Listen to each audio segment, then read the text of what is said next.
सुन रहे हैं आर रिकॉर्डिंग स्टूडियो से। बही हमर प्यार पिया संगे चहिर के कार, पिया संगे चहिर के कार, हम मरल पड़ल मिलब रोडे कात में।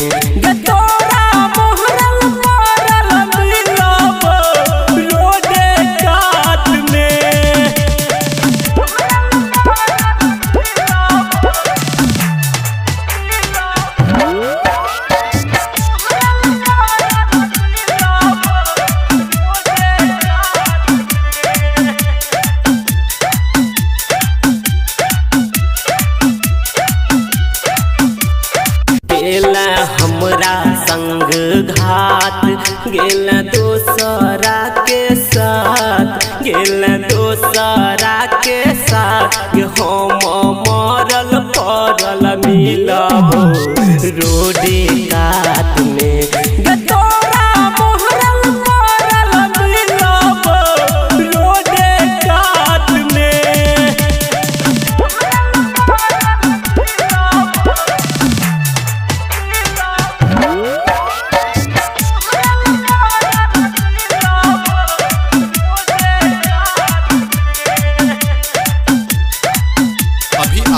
सुन रहे हैं आर रिकॉर्डिंग स्टूडियो से।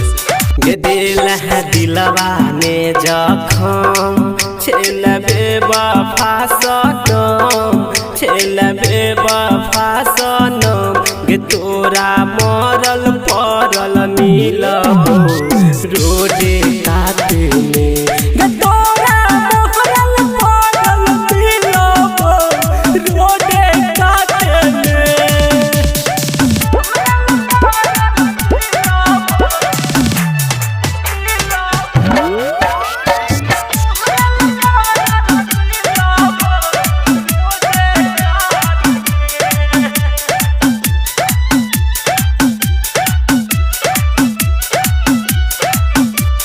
मंगिया भरतौ कियो आन, जेतो अंकित के जान, जेतो चंदन के जान, के तोरा मरल